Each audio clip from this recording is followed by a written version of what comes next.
আমার নবীর আখলাক, আমার নবীর মতাদর্শ হলো উত্তম চরিত্র, উত্তম মতাদর্শ, উত্তম আখলাকের নমুনা। অর্থাৎ একজন মানুষ তার পরিপূর্ণ জিন্দেগিকে অতিবাহিত করবেন আমার নবীর আদর্শের উপর। আজিজানে মুহতারাম, আল্লাহ পাক আমার নবীর আদর্শকে আমাদেরকে অনুসরণ করি, অনুকরণ করি, ফলো করি পৃথিবীর বুকে চলতে বললেন। এই পৃথিবীর বুকে হাজারো মানুষ এসেছে, হাজারো মানুষ আসবে, হাজারো মানুষ পৃথিবীর বুক থেকে বিদায় নিয়ে চলে গিয়েছে, হাজারো মানুষ পৃথিবীর বুক থেকে মানুষ সামনে বিদায় নেবে। অর্থাৎ এই দুনিয়ার বুকে আমরা এসেছি মুসাফির হিসাবে। এই দুনিয়া আমাদের জন্য চিরস্থায়ী নয়, এই দুনিয়া হলো আমাদের জন্য ক্ষণস্থায়ী। আমাদের জন্য চিরস্থায়ী জায়গা হলো কবর। তো আজিজানে মুহতারাম, আপনাদের এই গ্রামের নাম হচ্ছে বেলাইপাড়া নাকি? সাগরদিঘি থানা, মুর্শিদাবাদ জেলা। আমার সামনে যতজন ব্যক্তি বসে আছেন, অনেকের বাপ দুনিয়া থেকে বিদায় হয়ে গিয়েছে, অনেকের মা কবরবাসী হয়েছে, অনেকের সন্তান কবরবাসী হয়েছে, অনেক দাদু জিন্দা আছে, পোতা কবরে চলে গিয়েছে। কারণ হলো এটাই যে পৃথিবীর বুকে আসার একটা সিরিয়াল হয়, কিন্তু পৃথিবীর বুক থেকে যাওয়ার কোন সিরিয়াল হয় না।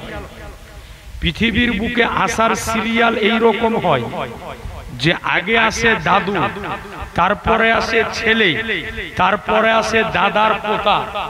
কিন্তু যাওয়ার সময় দেখা যায় যে দাদা জিন্দা আছে, পোতার জানাজা হাজির হয় না, হয় না, একাধিক হয়।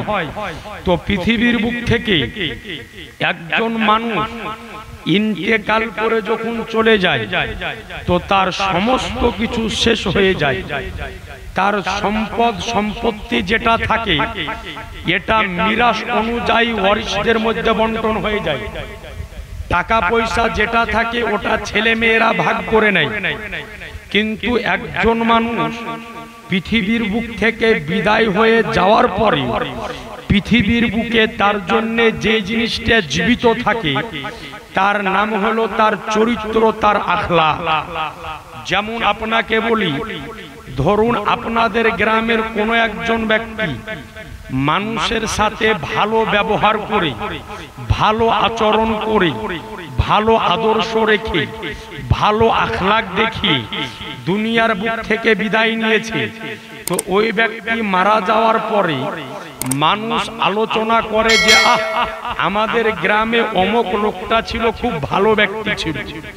আর এই রকম লোক যদি হয় যে চরিত্র খারাপ যদি হয়, গলা কাউকে ধাক্কা যদি দিয়ে থাকি, কারো মাল যদি মেরে খেয়ে থাকি, কাউকে গালি যদি দিয়ে থাকি, কারো উপরে অত্যাচার যদি করে থাকি, তো ওই রকম ব্যক্তি মারা যখন যায় তো মানুষ বলে যে অমুকের বেটা অমুক মারা গিয়েছে, গ্রামের লোক শান্তি পেয়েছে। অর্থাৎ মানুষ দুনিয়ার বুক থেকে মরে যাওয়ার পরে ভালো এবং খারাপ তার দুটো চরিত্রই পৃথিবীর বুকে অবশিষ্ট থেকে যায়। এই জন্য একজন মুসলমানের সর্বপ্রথম কাজ হলো নিজের আখলাক, নিজের চরিত্র, নিজের আদর্শকে ঠিক করা। যদি নিজের আখলাক যদি ঠিক থাকে তো সব ঠিক থাকবে। এই জন্য আল্লাহ বললেন যে তোমাদের জন্য উত্তম চরিত্রের আদর্শ হলো, উত্তম চরিত্রের নমুনা হলো আমার রাসূলুল্লাহ। আল্লাহ নবীর চরিত্রকে কেন আমাদেরকে ফলো করতে বললেন, কেন আমাদের জন্য নমুনা বালানের বলার উদ্দেশ্য হলো এটাই, এই পৃথিবীর বুকে লক্ষ লক্ষ মানুষ এসেছেন, এই পৃথিবীর বুকে ডাক্তার এসেছে, মাস্টার এসেছে, ইঞ্জিনিয়ার এসেছে, প্রফেসর এসেছে, পীর এসেছে, পীরজাদা এসেছে, গাউস এসেছে, কুতুব এসেছে, ইমাম এসেছে, মৌলভী এসেছে, মুফতি এসেছে, মুহাদ্দিস এসেছে, মুহাক্কিক এসেছে। তো কোন ব্যক্তি বুকের উপরে হাত দিয়ে বলতে পারে না যে আমার চরিত্রের মধ্যে কোনো খারাপই নাই, আমি সম্পূর্ণ নির্ভুল হয়ে পৃথিবীর বুকে পরিচালিত হয়েছি। তো আল্লাহ বললেন যে শোনো জগৎবাসী, পৃথিবীর বুকে একজন ইমামের চরিত্র যদি ভালো হয়, তার চরিত্রের সার্টিফিকেট তার মুক্তাদিগণ দেয়। একজন নেতার চরিত্র যদি ভালো হয়, তার সার্টিফিকেট তার মান্যগণ দেয়।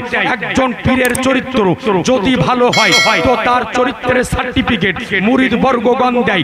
স্বামীর চরিত্র যদি ভালো হয়, তার চরিত্রের সার্টিফিকেট স্ত্রীতে দেয়। স্ত্রীর চরিত্র যদি আজকে ভালো হয়, তার সার্টিফিকেট স্বামীতে দেয়। ছেলের চরিত্র যদি ভালো হয়, তার সার্টিফিকেট বাপ এবং মায়ে দেয়। নেতার চরিত্র যদি ভালো হয়, তো তার অনুসারীগণ তার চরিত্রের সার্টিফিকেট দেয়। কিন্তু কুরবান জান মুসলমান, আমার শাহনশাহে জিবাকার, মদিনাকে তাজদার, আহমদে মুখতার, নবিয়কে সর্দার, দোনো জাহানের মালিক ও মুখতার আমার রাসূলুল্লাহর চরিত্রের সার্টিফিকেট আলেমে দেয়নি, মুফতিতে দেয়নি, মুহাক্কিকে দেয়নি, মুদাব্বিরে দেয়নি, মুদাররিসে দেয়নি, মুফতিতে দেয়নি, মুফাসসিরে দেয়নি, আলেমে দেয়নি, নেতাতে দেয়নি, মন্ত্রীতে দেয়নি, বরং নবী মুস্তাফার চরিত্রের সার্টিফিকেট স্বয়ং খোদা দিয়েছেন মুসলমান।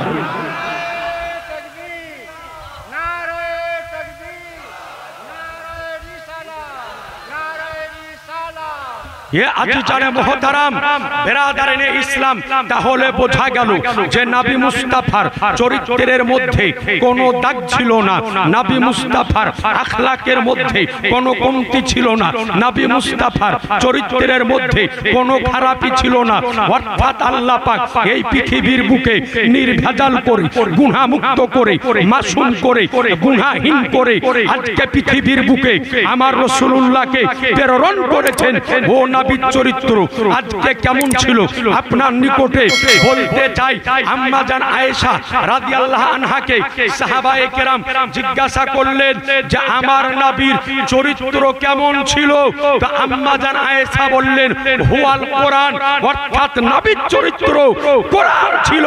যেমন কোরআন হলো ভেজাল মুক্ত, তো আমার নবী মুস্তাফার চরিত্র হলো ভেজাল মুক্ত। মুসলমান একটু জোরে সুবহানাল্লাহ হবে না? আর একটু আওয়াজ দিয়ে, তাহলে বোঝা গেল যে নবীর চরিত্র ছিল নির্ভেজাল চরিত্র, নবীর চরিত্র ছিল গুনাহ মুক্ত চরিত্র। তো আজকে এই নবীর চরিত্রকে আমাকে ও আপনাকে ফলো করতে হবে, বলেন সুবহানাল্লাহ। আজিজানে মুহতারাম, বেরাদারানে ইসলাম, আজ আপনার নিকটে আরজ করি যে এ নবীর চরিত্রকে পরিপূর্ণভাবে চরিত্রকে ফলো করেছেন, গাইডলাইন বানিয়েছেন সাহাবায়ে কেরাম, বলেন সুবহানাল্লাহ। আপনার নিকটে বলি যে সাহাবায়ে কেরাম তিনাদের চরিত্র, তিনাদের আখলাক এই রকম ছিল যে তিনাদের আখলাক, তিনাদের চরিত্রকে দেখার পরে বেদিন ও বেঈমানরা, বিধর্মীরা কালেমা পড়ে ঈমান এনেছেন। কিন্তু আজ বর্তমান আমার মুসলিম সমাজ, আজ আমাদের মধ্যে জালসা বেড়েছে, জুলুস বেড়েছে, মাদ্রাসা বেড়েছে, মসজিদ বেড়েছে, কিন্তু আমাদের মধ্য হইতে আদব এবং চরিত্র আসমানের উপর উঠে গিয়েছে। ঠিক কিনা? চরিত্র আসমানের উপরে উঠে গিয়েছে। সাহাবীদের চরিত্র দেখার পরে বিধর্মীরা ঈমান এনেছে, আর বর্তমানে আমাদের চরিত্র দেখার পর আমার আপন ভাই পালিয়েছে। কেমন করে আপনাকে বলি, ধরুন এই বেলাইপাড়া গ্রাম, এই গ্রামে একটা লোকের বাড়ি, মাঠে ওর 20 বিঘা জমি আছে। আল্লাহ ওকে 4টা বেটা দান করেছে। 4টা বেটার মধ্যে বড় বেটাকে বিএ পাস করিয়েছে, গ্র্যাজুয়েশন করিয়েছে, আর বাকি 3 বেটা মাঠে ঘাটে কাজ করে, 20 বিঘা জমি আবাদ করে। তো এই বাপ মৃত্যু শয্যায় যখন আর চলাফেরা করতে পারছে না, মানে ও দুখান পায়ের মধ্যে 1.5 খান পা কবরে চলে গিয়েছে, আধখান আর বাকি আছে, এইরকম অবস্থায় পড়ে আছে। তো বড় বেটা লেখাপড়া, তো বড় বেটা একদিন বাপকে বলছে, আব্বা গো তোমার তো অবস্থা ভালো নাই, তো কালকে সকাল বেলায় তোমাকে ওমরপুরে ভালো ডাক্তার দেখাইতে নিয়ে যাব। বেটা সকাল বেলায় বাড়ির কাছে একটা সুন্দর বোলেরো গাড়ি লাগিয়ে দিল। লাগিয়ে দেওয়ার পরে বাপকে ওই বোলেরো গাড়ির ওপরে উঠিয়ে নিয়ে ওমরপুর ডাক্তারের কাছে না নিয়ে গিয়ে রেজিস্ট্রি অফিসে ভরে 20 বিঘা সম্পত্তি গোটা নিজের নামে করে নিল। হয় না? হয় না? এগুলা আপনাদের গায়ে হয় না, মালদাতে হয়। আপনাদের গায়ের লোক খুব ভালো, যত খারাপ আছে মালদাতে। এখানকার লোককে খারাপ বলে মার খাবো? এখানকার লোক সব আল্লাহ। খারাপ লোক হলো মালদা কালিয়া চোখে, ওখানে লিখে নেয়। তো বড় বেটা নিয়ে যাওয়ার পরে রেজিস্ট্রি অফিসে ভরে 20 বিঘা সম্পত্তি নিজের নামে লিখে নিল। বাকি 3 ভাইকে ফাঁকি দিয়ে দিল। বলেন, এই যে বড় ভাই নিজের 3 ভাইয়ের হক মেরে নিজের নামে করে নিল, তো বাকি 3 ভাই এই বড় ভাইয়ের চরিত্র দেখে পালাবে না? পালাবে না? একটু কথা বলেন না। পালিয়ে যাবে।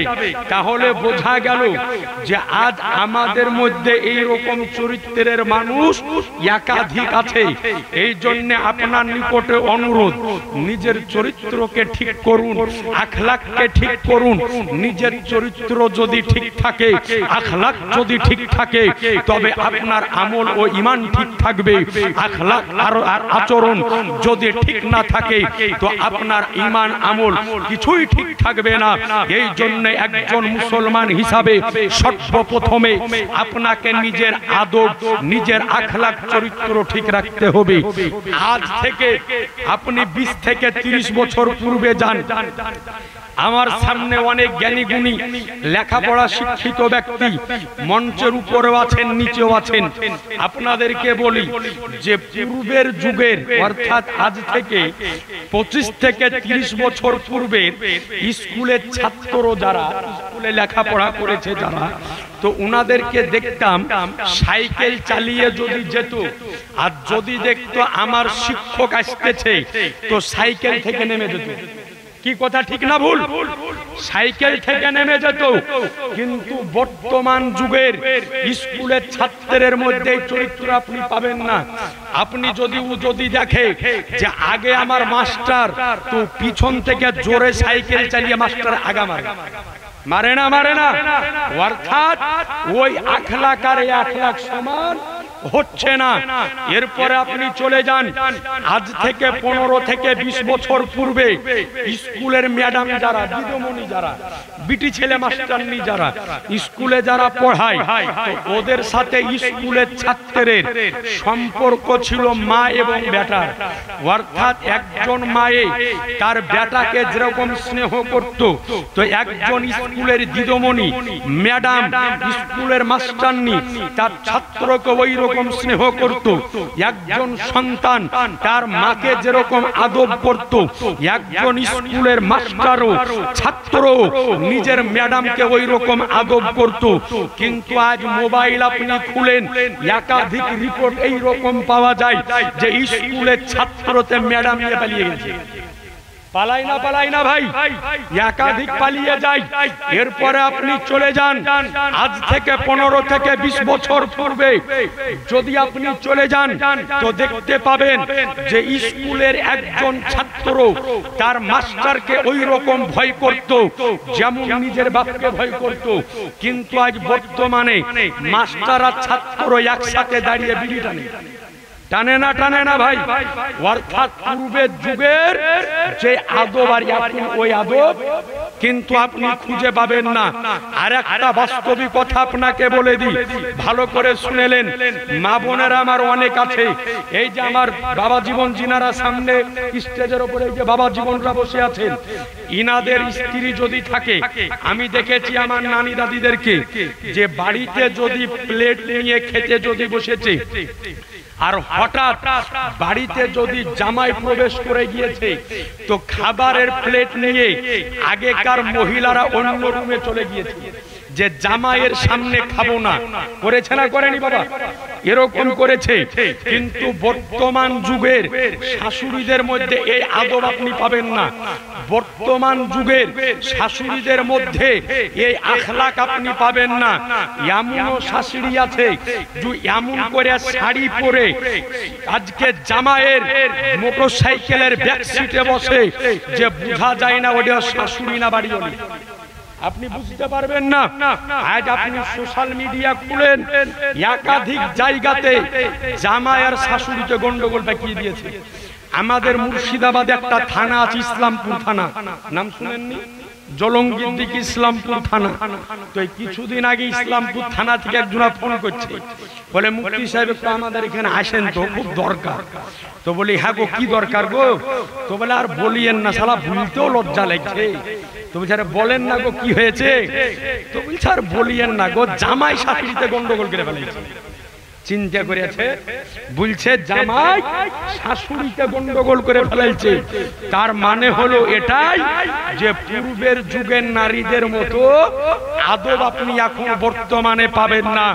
এরপরে আরেকটা বাস্তবিক কথা আপনাদেরকে বলে দিই।